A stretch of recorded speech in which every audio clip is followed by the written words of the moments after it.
श्री शिवाय नमस्तुभ्यम। आप सभी पर महादेव का आशीर्वाद सदैव बना रहे। आज सोमवार का दिन है, तो आज आप सुनेंगे सोमवार व्रत की कथा। सोमवार के दिन भगवान शिव की पूजा करके तथा कथा का श्रवण करने से भक्तों के सभी कष्ट दूर होते हैं और उनकी सभी मनोकामनाएं भी पूर्ण होती हैं। कथा का शुभ आरंभ करने से पहले चलिए हम सब मिलकर भगवान शिव का स्मरण करें, जो सांसारिक भय को हरने वाले हैं और देवताओं के स्वामी हैं, जो गंगा जी को धारण करते हैं, जिनका वृषभ वाहन है, और जो अंबिका के ईश हैं, जिनके हाथ में खट्वांग त्रिशूल और अभय मुद्रा है। उन संसार रोग को हरने वाले अर्थात औसत रूप भगवान शिव को हम सब प्रणाम करते हैं। अर्धनारीश्वर स्वरूप अर्थात भगवती पार्वती, जिनका आधा अंग है, जो संसार की सृष्टि स्थित और प्रलय के कारक हैं और आदि देव अनंत हैं, विश्वनाथ हैं, विश्व विजय और मनोहर हैं। सांसारिक रोगों को नष्ट करने के लिए अर्थात और औसत रूप में शिव जी को हम सब प्रातःकाल नमस्कार करते हैं, जो अंत से रहित आदि देव हैं, वेदांत से जानने योग्य, पाप रहित और महान पुरुष हैं, तथा जो नाम आदि वेदों से रहित, विकारों से शून्य अर्थात विकार रहित हैं और संसार रोग के हरने के निमित्त अर्थात औषध हैं। उन शिव जी को हम सब प्रातःकाल भजते हैं। चलिए अब सुनते हैं सोमवार व्रत की कथा के अनुसार एक समय श्री महादेव जी पार्वती जी के साथ भ्रमण करते हुए मृत्युलोक में अमरावती नगरी में आए। वहाँ के राजा ने शिव मंदिर बनवाया था, जो कि अत्यंत रमणीक तथा मन को शांति पहुँचाने वाला था। भ्रमण करते समय शिव पार्वती भी वहाँ ठहर गए। पार्वती जी ने कहा, हे नाथ, आओ आज इसी स्थान पर चौरस पासे खेलें। खेल प्रारंभ हुआ। शिवजी कहने लगे, मैं जीतूंगा। इस प्रकार उनकी आपस में वार्तालाप होने लगी। उस समय पुजारी जी पूजा करने आए। पार्वती जी ने पूछा, पुजारी जी बताइए, जीत किसकी होगी? पुजारी बोला, इस खेल में महादेव जी के समान कोई दूसरा पारंगत नहीं हो सकता, इसलिए महादेव जी ही यह बाजी जीतेंगे। परंतु हुआ उल्टा, जीत पार्वती की हुई। अतः पार्वती जी ने पुजारी को कोढ़ी होने का श्राप दे दिया कि तूने मिथ्या भाषण किया है। अब तो पुजारी कोढ़ी हो गया। शिव पार्वती जी दोनों वापस चले गए। कुछ समय पश्चात अप्सराएं पूजा करने आईं। अप्सराओं ने पुजारी के उसके कोढ़ी होने का कारण पूछा। पुजारी ने सब बातें बता दी। अप्सराएं कहने लगीं, पुजारी जी, आप 16 सोमवार का व्रत करें तो शिव जी प्रसन्न होकर आपका संकट दूर कर देंगे। पुजारी जी ने अप्सराओं से व्रत की विधि पूछी। अप्सराओं ने व्रत करने और व्रत के उद्यापन करने की संपूर्ण विधि बतला दी। पुजारी ने विधि पूर्वक श्रद्धा भाव से व्रत प्रारंभ किया और अंत में व्रत का उद्यापन भी किया। व्रत के प्रभाव से पुजारी जी रोग मुक्त हो गए। कुछ दिनों बाद शंकर पार्वती जी पुनः उस मंदिर में आए, तो पुजारी जी को रोग मुक्त देखकर पार्वती जी ने पूछा, मेरे दिए हुए श्राप से मुक्ति पाने का तुमने कौन सा उपाय किया? पुजारी जी ने कहा, हे माता, अप्सराओं द्वारा बताए गए 16 सोमवार के व्रत करने से मेरा यह कष्ट दूर हुआ है। पार्वती जी ने भी 16 सोमवार का व्रत किया, जिससे उनके रूठे हुए कार्तिकेय जी भी अपनी माता से प्रसन्न होकर आज्ञाकारी हुए। कार्तिकेय जी ने पूछा, हे माता, क्या कारण है कि मेरा मन सदा आपके चरणों में लगा रहता है? पार्वती जी ने कार्तिकेय को 16 सोमवार के व्रत का माहात्म्य तथा विधि बताई। तब कार्तिकेय जी ने भी इस व्रत को किया, तो उनका बिछड़ा हुआ मित्र मिल गया। अब मित्र ने भी इस व्रत को अपने विवाह करने की इच्छा से किया। फलतः वह विदेश गया। वहाँ के राजा की कन्या का स्वयंवर था। राजा ने प्रण किया था कि इस हथिनी जिस व्यक्ति के गले में वरमाला डाल देगी, उसी के साथ राजकुमारी का विवाह करूँगा। यह ब्राह्मण मित्र भी स्वयंवर देखने की इच्छा से वहाँ एक ओर जाकर बैठ गया। हथिनी ने इसी ब्राह्मण मित्र को माला पहनाई, तो राजा ने बड़ी धूमधाम से अपनी राजकुमारी का विवाह उसके साथ कर दिया। तत्पश्चात दोनों सुखपूर्वक रहने लगे। एक दिन राजकन्या ने पूछा, हे नाथ, आपने कौन सा पुण्य किया जिससे हथनी ने आपके गले में वरमाला पहनाई? ब्राह्मण पति ने कहा, मैंने कार्तिकेय जी द्वारा बताए अनुसार 16 सोमवार का व्रत विधि विधान सहित श्रद्धा भक्ति से किया, जिसके फल के कारण मुझे तुम्हारे जैसी सौभाग्यशाली पत्नी मिली। अब तो राजकन्या ने भी सत्य पुत्र प्राप्ति के लिए व्रत किया और सर्वगुण संपन्न पुत्र प्राप्त किया। बड़े होकर पुत्र ने भी राज्य प्राप्ति की कामना से 16 सोमवार का व्रत किया। राजा के देवलोक होने पर इसी ब्राह्मण कुमार को राजगद्दी मिली, फिर भी वह इस व्रत को करता रहा। एक दिन उसने अपनी पत्नी से पूजा सामग्री शिवालय में ले चलने को कहा, परंतु उसने पूजा सामग्री अपनी दासियों द्वारा भिजवा दी। जब राजा ने पूजन समाप्त किया तो आकाशवाणी हुई कि हे राजा, तुम इस पत्नी का त्याग दो, नहीं तो राजपाट से हाथ धोना पड़ेगा। प्रभु की आज्ञा मानकर उसने अपनी पत्नी को महल से निकाल दिया। तब वह अपने भाग्य को कोसती हुई एक बुढ़िया के पास गई और अपना दुखड़ा सुनाया। तब बुढ़िया को बताया, मैं पूजन सामग्री राजा के कहे अनुसार शिवालय में नहीं ले गई और राजा ने मुझे निकाल दिया। बुढ़िया ने कहा, तुझे मेरा काम करना पड़ेगा। उसने स्वीकार कर लिया।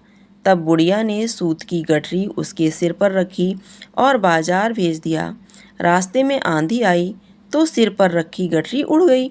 बुढ़िया ने डांटकर उसे भगा दिया। अब रानी बुढ़िया के यहाँ से चलते चलते एक आश्रम में पहुँची। गोसाई जी उसे देखते ही समझ गए कि यह उच्च घराने की अबला विपत्ति की मारी है। वे उसे धैर्य बंधाते हुए बोले, बेटी, तू मेरे आश्रम में रह, किसी प्रकार की चिंता मत कर। रानी आश्रम में रहने लगी, परंतु जिस वस्तु को हाथ लगाती वह वस्तु खराब हो जाती। यह देखकर गोसाई जी ने पूछा, बेटी, किस देव के अपराध से ऐसा हुआ है? रानी ने बताया कि मैंने अपने पति की आज्ञा का उल्लंघन किया और शिवालय में पूजा के लिए नहीं गई, जिससे मुझे घोर कष्ट उठाने पड़ रहे हैं। गोसाई जी ने शिव जी से उसके कुशल के लिए प्रार्थना की और कहा, बेटी, तुम 16 सोमवार का व्रत विधि के अनुसार करो। तब रानी ने विधि पूर्वक व्रत किया। व्रत के प्रभाव से राजा को रानी की याद आई और दूतों को उसकी खोज में भेजा। आश्रम में रानी को देख दूतों ने राजा को बताया। तब राजा ने वहां जाकर गोसाई जी से कहा, महाराज, यह मेरी पत्नी है, मैंने इसका परित्याग कर दिया था, कृपया इसे मेरे साथ जाने की आज्ञा दें। शिवजी की कृपा से प्रतिवर्ष 16 सोमवार का व्रत करते हुए वे आनंद से रहने लगे और अंत में शिवलोक को प्राप्त हुए। प्रेम से बोलिए शंकर भगवान की जय, भोलेनाथ की जय। अब सुनिए शिव चालीसा। जय गणेश गिरिजा सुवन, मंगल मूल सुजान, कहत अयोध्या दास तुम, देव अवै वरदान। जय गिरजापति दीन दयाला, सदा करत संतन प्रतिपाला। भाल चंद्रमा सोहत नीके, कानन कुंडल नांग फनी के। अंग और सिर गंग बहाए, मुंड माल तन छार लगाए। वस्त्र खाल बागांबर सोहे, छवि को देख नांग मन मोहे। मैं नामा तुकी हवै दुलारी, वाम अंग सोहत छवि न्यारी। कर त्रिशूल सोहत छवि भारी, करत सदा शत्रुन क्षयकारी। नंदी गणेश सोहत हैं कैसे, सागर मध्य कमल हैं जैसे। कार्तिक श्याम और गणराऊ, या छवि को कहीं जातन काऊ। देवन जब ही जाए पुकारा, तवै दुख प्रभु आप निवारा। किया उपद्रव तारक भारी, देवन सब मिल तुम्हें जोहारी। तुरत सड़ानन आप पठायो, लव निमेष महि मार गिरायो। आप जलंधर असुर संहारा, सुयस तुम्हार विदित संसारा। त्रिपुरासुर सन युद्ध मचाई, सबई कृपा कर लीन बचाई। किया तपई भागीरथ भारी, पूर्व प्रतिज्ञा तासु पुरारी। दानिन में तुम सबको नाही, सेवक अस्तुत करे सदाही। वेद माई महिमा तुम गाई, अकथ अनाद भेद नहीं पाई। प्रगट उदित मंथन में ज्वाला, जरत सुरासुर भये बेहाला। कीन दयाता करी सहाई, नीलकंठ तब नाम कहाई। पूजन रामचंद्र जब कीना, जीत के लंक विभीषण दीना। शेष कमल में हो रहे धारी, कीन्य परीक्षा तबई पुरारी।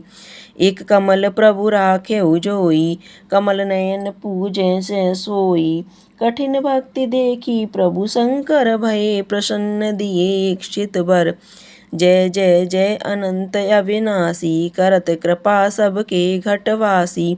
दुष्ट सकल नित्य मोहे सताबे, भ्रमत रहे मोहे चैन न आबे। त्राहि त्राहि मैं नाथ पुकारो, यह अवसर मोहि आन उबारो। ले त्रिशूल शत्रुन को मारो, संकट से मोहि आन उबारो। मात पिता भ्राता सब कोई, संकट में पूछत नहीं कोई। स्वामी एक है आस तुम्हारी, आए हरौ मम संकट भारी। धन निर्धन को देत सदाही, जो कोई जांचे सो फल पाही। अस्तुत के विधि करो तुम्हारी, क्षमौ नाथ अब चूक हमारी। शंकर हो संकट के नाशन, मंगल कारण विघ्न विनाशन। योगी युत मुनि ध्यान लगावे, नारद सारद शीस नवावे। नमो नमो जय नमः शिवाय, सुर ब्रह्मादिक पार न पाए। जो ये पाठ करे मन लाई, तापर होत है शंभु सहाई। ऋनिया जो कोई हो अधिकारी, पाठ करे सो पावन हारी। पुत्रहीन इच्छा करे कोई, निश्चय शिव प्रसाद ते होई। पंडित त्रयोदशी को लावे, ध्यान पूर्वक होम करावे। त्रयोदशी व्रत करे हमेशा, तन नहीं ताके रहे कलेसा। धूप दीप नैवेद्य चढ़ावे, शंकर सम्मुख पाठ सुनावे। जन्म जन्म के पाप नसावे, अंत धाम शिवपुर में पावे। कहत अयोध्या दास आस तुम्हारी, जान सकल दुख हरो हमारी। नित्य नेम उठ प्रातहि, पाठ करो 40। तुम मेरी मनोकामना पूर्ण करो जगदीश। मगसर छठ है मंतुरित, संबत 64 जान। स्तुत 40 शिवई पूर्ण कीन कल्याण। हर हर महादेव। अब सुनिए आरती। ओम जय शिव ओमकारा। कथा 40 पढ़ने के बाद आरती जरूर करनी चाहिए। ओम जय शिव ओमकारा, स्वामी जय शिव ओमकारा। ब्रह्मा विष्णु सदा शिव, जय जय भोलेनाथ सदा शिव। अर्धांगी धारा, ओम जय शिव ओमकारा। एकानन चतुरानन पंचानन राजे, स्वामी पंचानन राजे। हंसानन गरुड़ासन, वृषवाहन साजे। ओम जय शिव ओमकारा, स्वामी जय शिव ओमकारा। दो भुज चार चतुर्भुज, 10 भुज अति सोहे। तीनों रूप निरखता, त्रिभुवन जन मोहे। ओम जय शिव ओमकारा, स्वामी जय शिव ओमकारा। अक्षय माला बन माला, रुंड माला धारी। चंदन मृग मद सोहे, भोले शशिधारी। ओम जय शिव ओमकारा, स्वामी जय शिव ओमकारा। श्वेतांबर पीतांबर, बाघांबर अंगे। सनकादिक गरुड़ादिक, भूतादिक संगे। ओम जय शिव ओमकारा, स्वामी जय शिव ओमकारा। कर के मध्य कमंडल, चक्र त्रिशूल धरता। स्वामी चक्र त्रिशूल धरता। जग करता जग धरता, जग पालन करता। ओम जय शिव ओमकारा। ब्रह्मा विष्णु सदाशिव जानत अविवेका, स्वामी जानत अविवेका। प्रणवाक्षर में शोभित ये तीनों एका। ओम जय शिव ओमकारा, स्वामी जय शिव ओमकारा। काशी में विश्वनाथ विराजत नंदी ब्रह्मचारी, स्वामी नंदी ब्रह्मचारी। नित्य उठ भोग लगावत महिमा अति भारी। ओम जय शिव ओमकारा, स्वामी जय शिव ओमकारा। त्रिगुण स्वामी जी की आरती जो कोई नर गावे, स्वामी प्रेम सहित गावे। कहत शिवानंद स्वामी जपत हरि हर स्वामी, मनवांछित फल पावे। ओम जय शिव ओमकारा, स्वामी जय शिव ओमकारा।